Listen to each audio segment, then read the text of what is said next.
নমস্কার, আমি doctor DM মাঝি, অর্পেশ সুব্রত মাঝি, homeopathic general physician, BHMS scan.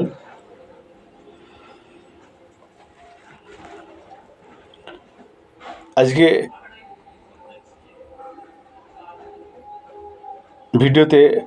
Video করার মূল উদ্দেশ্য হলো মুর্শিদাবাদে যে বা মালদহে খবর কাগজ অনুযায়ী আমি বলছি। খবর কাগজ দেখছিলাম, দেখলাম যেরকম মালদহে প্লাস মুর্শিদাবাদে কিছু শিশু কফ ওষুধ, যেটাকে আমরা বলে থাকি, অনেকে কফ ওষুধ বলতে অনেকে গুলি ফেলছেন। তো সেই বিষয় নিয়ে আমি হয়তো দু চার কথা বলবো, যে মুর্শিদাবাদের মালদহে যে শিশুগুলো কফ ওষুধ খেয়ে মারা গেল, কি কারণে মারা গেল। এটা তো আলাদা প্রশাসনিকভাবে ওখানে স্বাস্থ্য দপ্তরে যে সমস্ত বিএমএইচটা আছেন ও তার অধীনে, সেগুলো তো আর আইনি অনুযায়ী বা আইনের রীতিনীতি মেনেই সেটা তার পর্যালোচনা চলছে। তারই নিরিখে আমি দু এক কথা বলবো। তো আজকে রহিমপুরে প্র্যাকটিসে গিয়েছিলাম, ওখানে একটা আমার চেম্বার প্রায় খবর কাগজ দিয়ে দেয়। তো খবর কাগজ দেখলাম যে মুর্শিদাবাদের মালদহে টোটাল মিলিয়ে কফ ওষুধ খেয়ে শিশুর সংখ্যা আনুমানিক মারা গেছে, বুঝি কফ ওষুধ খেয়ে। তাহলে বুঝতে পারছেন অ্যালোপ্যাথি কতখানি ডেঞ্জারাস। আমাদের হোমিওপ্যাথিতে এখনও কোনো নজির নেই যে হোমিওপ্যাথি ওষুধ খেয়ে চাইল্ড থেকে শৈশব থেকে বয়স্ক মানুষ মারা গেছে, এরকম কোনো নজির নেই। কিন্তু অ্যালোপ্যাথি প্রমাণ করে দিল একটু 19-20 হলে যে কোনো মুহূর্তে প্রাণহানি ঘটতে পারে। তার দৃষ্টান্ত মালদা, মুর্শিদাবাদে এরকম আছে। তো আমি বারবার প্রথমেই বলেছি যে হোমিওপ্যাথি সাবজেক্টটা আলাদা, অ্যালোপ্যাথির সাবজেক্টটা আলাদা, ন্যাচারোপ্যাথির সাবজেক্টটা আলাদা, আয়ুর্বেদিক সাবজেক্টটা আলাদা। Ayurvedic, naturopathic, homeopathic, not for allopathy, এই যে তিনটে থিওরি আছে, যে ন্যাচারোপ্যাথি, অ্যালোপ্যাথি, হোমিওপ্যাথি, আয়ুর্বেদিক, 3 থেকে 4টে যে পার্ট আছে, তার মধ্যে 3টে পার্ট এক। অ্যালোপ্যাথি সম্পূর্ণ আলাদা। কেমিস্ট্রি অ্যান্ড ড্রাগ হচ্ছে অ্যালোপ্যাথি। আর আয়ুর্বেদ, ন্যাচারোপ্যাথি আর হোমিওপ্যাথি এর অনেকটা মেথড মনে হয় এক, কিন্তু পদ্ধতিটা সবটাই কিন্তু আলাদা। তো ন্যাচারোপ্যাথি, হোমিওপ্যাথি, আয়ুর্বেদিক খেয়ে এখনও পর্যন্ত শিশু থেকে শৈশব থেকে কিশোর থেকে বয়স্ক এ সমস্ত মানুষ এখনও মৃত্যু হয়েছে বলে আমার জানা নেই, বা আমার ডিকশনারিতে এরকম আমি পাইনি। কিন্তু অ্যালোপ্যাথিতে ভুড়ি এরকম নজির আছে। এই যে টিভি খুললি এখন মুর্শিদাবাদ, মালদার যে শিশুগুলো মারা গেল কফ ওষুধ। আপনারা জানেন কফ ওষুধ কোনগুলো বলছে, কোন মেডিসিনকে কফ ওষুধ বলা হচ্ছে। যেমন করেক্স ডিএক্স, এটা মধ্যে পড়ে, সর্দি কাশির জন্য করেক্স ডিএক্স। নাম্বার 1 কফা বা কেফারোল, এগুলো পড়ে। আবার আছে কি না টিক্সলেক্স, এগুলো পড়ে। সর্দি হলে, বাচ্চাদের সর্দি হলেই চাইল্ড স্পেশালিস্ট ডক্টর যারা অ্যালোপ্যাথি জগতে আছেন, তারা টিক্সলেক্স, করেক্স ডিএক্স বা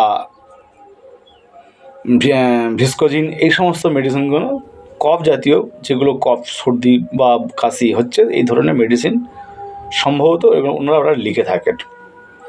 কিন্তু আমাদের মেথডে বলছে, আমাদের হোমিওপ্যাথি মেথডে বলছে এই ধরনের অ্যাপ্লাই করাটা খুবই দণ্ডনীয় অপরাধ। কেন না, এই সমস্ত কফ ওষুধে প্রচুর পরিমাণে মিথাইলও থাকে। যে মিথাইলও যে ভাইরাসে, ইনফ্লুয়েঞ্জা ভাইরাসে যে সর্দি জ্বর সর্দি হয়ে যায়, সেগুলো মিনিমাম 7 দিন দেখতে হয়। সর্দি কাশি যাই হোক 7 দিন দেখতে হয়।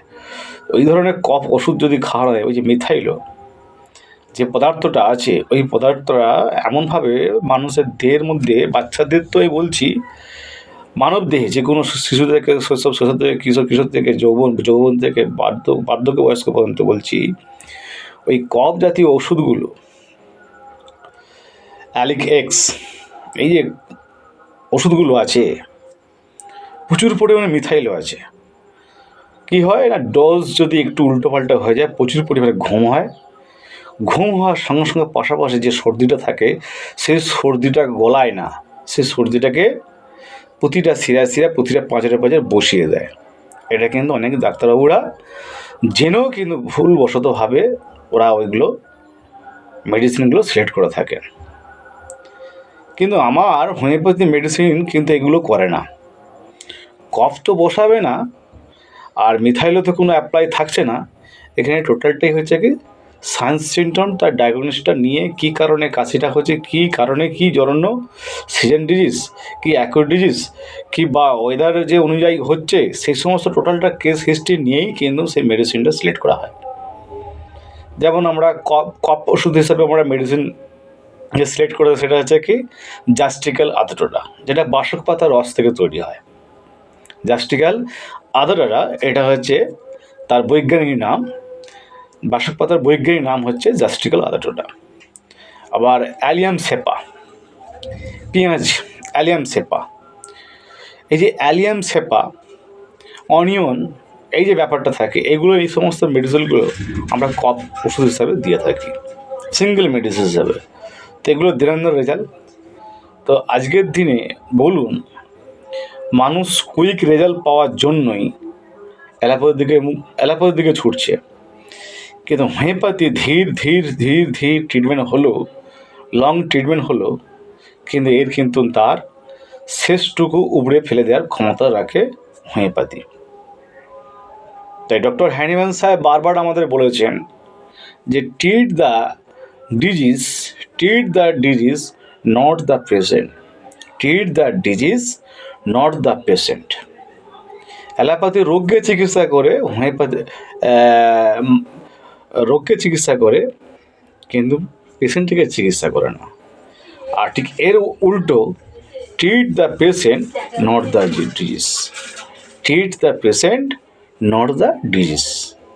হোমিওপ্যাথি হচ্ছে কি রোগকে চিকিৎসা, মানে পেশেন্টকে চিকিৎসা করে, রোগকে চিকিৎসা করে না। পেশেন্টকে treat the patient not the disease. তাই রোগকে, পেশেন্টকে চিকিৎসা করছে, কিন্তু রোগকে চিকিৎসা করছেন। আপনি যদি বলেন আমার পেটে লাগছে, আমি পেটে লাগা ওষুধ দেবো না, আপনার টোটাল কেস হিস্ট্রিটা নিয়েই কিন্তু সেই মেডিসিনটা আমরা অ্যাপ্লাই করে থাকি। তাই এখানে আমার যে সমস্ত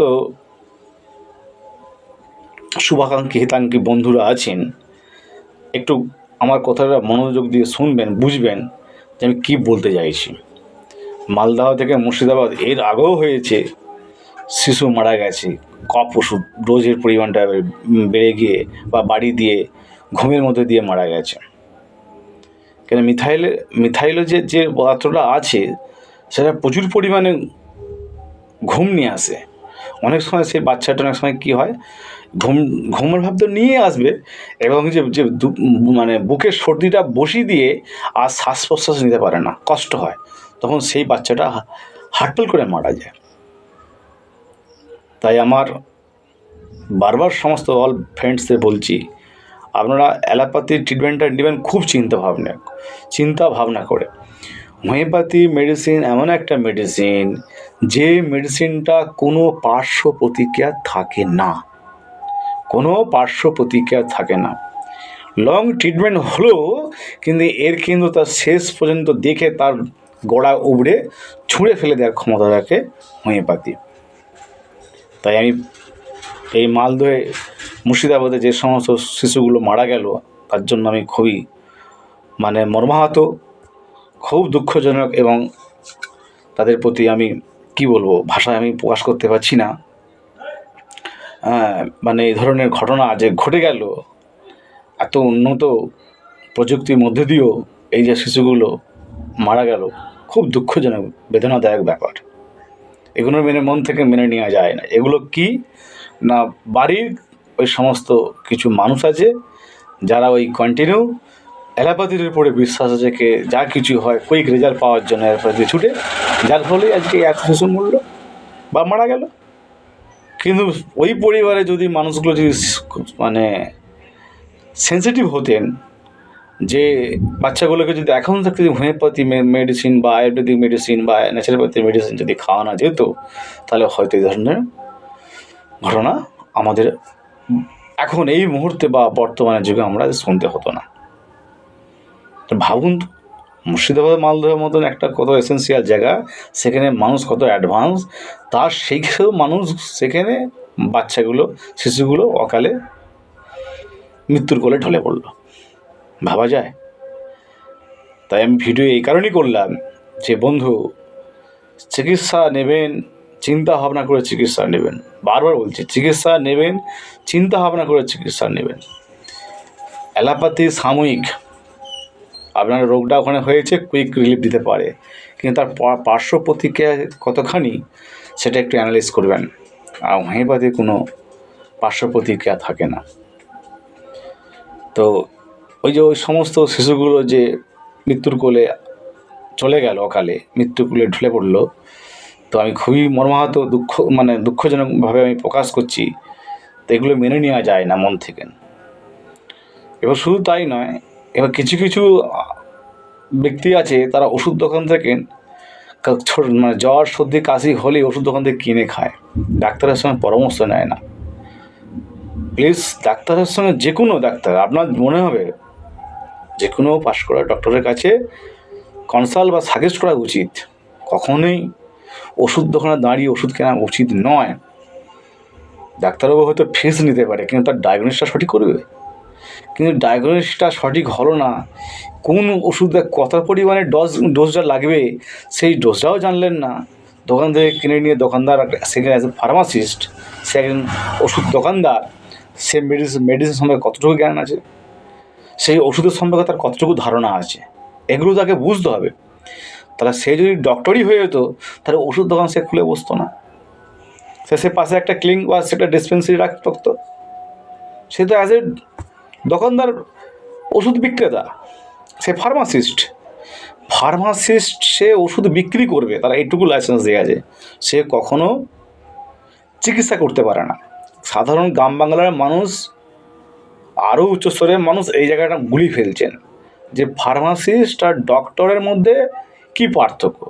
ফার্মাসিস্ট পড়ে সে ওষুধ সম্পর্কে, ওষুধ বিক্রি করার জন্য তাকে লাইসেন্স দেওয়া হয়। তুমি ওষুধ বিক্রি করবে, কিন্তু তুমি ডায়াগনোস করে ওষুধ দিতে পারবে না।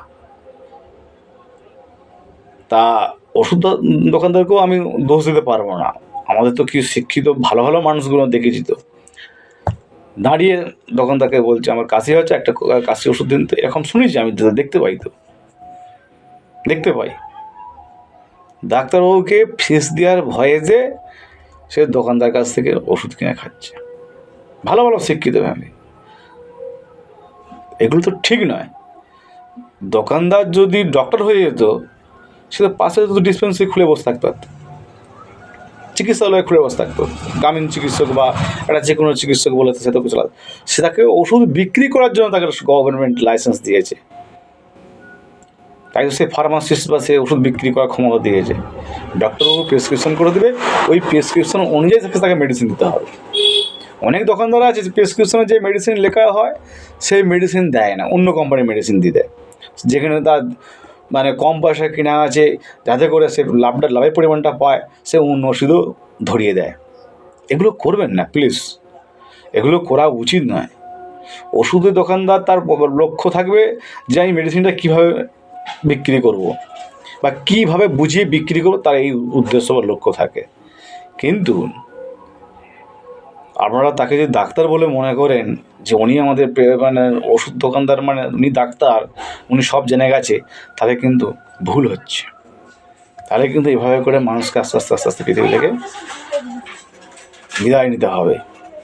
ডক্টরের সঙ্গে বারবার পরামর্শ নিতে হবে।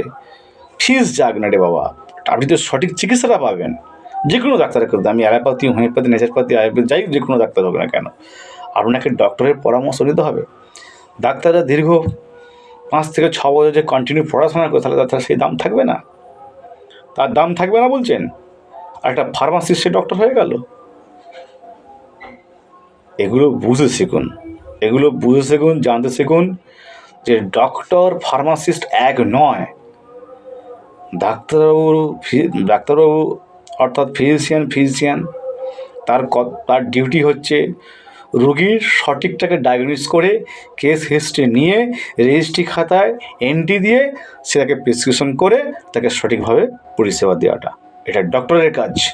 সেই প্রেসক্রিপশনে কী লেখা আছে, কী মেডিসিন উল্লেখ আছে, টোটালটাই হচ্ছে কিন্তু একটা গাইডলাইন করবে সেই ফার্মাসিস্ট, সেই ওষুধ দোকানদার।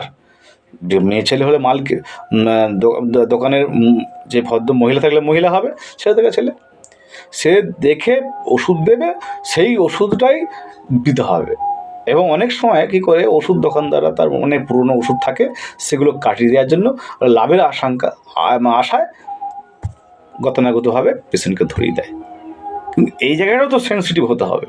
কিন্তু মানুষ, আমরা আধুনিক যুগে, এআই যুগে আমরা আছি, সবই আমরা পারি, কিন্তু আমরা এগুলো সব জেনে শুনেও আমরা ভুল করে বসে থাকি। কিন্তু বন্ধু, এভাবে ভুল টুল করলে তো হবে না। আমরা যদি শিক্ষিত হয়ে এআই যুগে, বর্তমানে আধুনিক যুগের মধ্যে দিয়ে হাতের কাছে সব কিছুই আছে, আমরা সেগুলো সবই জানি, জানার মধ্যে দিয়েও যদি আমরা মৃত্যুকে নিজে হাতে তুলে নিই, তাহলে এর থেকে আমাদের মানে দুর্ভাগ্যজনক, আর মানে ভাষায় আমি কী বলবো, দুর্ভাগ্যজনক ছাড়া আর কিছু নয়, তাই নয়? আমি আমার রোগ হয়েছে, ডক্টরের কাছে যাব, আমার যে ডক্টরের কাছে বলে মনে হয়, যিনি দীর্ঘদিন প্র্যাকটিসে আছেন, যার অভিজ্ঞ বেশি আছেন, পড়াশোনা করে দীর্ঘ 6 বছর পড়াশোনা করেছেন, সেই সমস্ত ডাক্তারবাবুর কাছে পরামর্শ নেব, তবেই তো আমি ওষুধটা নেব। তবে আমি কিন্তু বারবার বলছি, যে কোনো আমাদের ইনফ্লুয়েঞ্জা ভাইরাস বা যেগুলোকে অ্যাকুট ডিজিজ বলা হয়, জ্বর, সর্দি, কাশি, এগুলো মিনিমাম 1 সপ্তাহ দেখতে হয়। এর জন্য ওষুধ খেতে হয় না। আমি যতটুকু আমার প্র্যাকটিস অভিজ্ঞতা বলছি, এগুলো জ্বর, সর্দি, কাশি, এগুলো মিনিমাম 1 সপ্তাহ ওয়েট করতে হয়। 1 সপ্তাহ পর যখন আমার রোগটা সারছে না, তখন ডাক্তারের কাছে শরণাপন্ন হওয়া উচিত।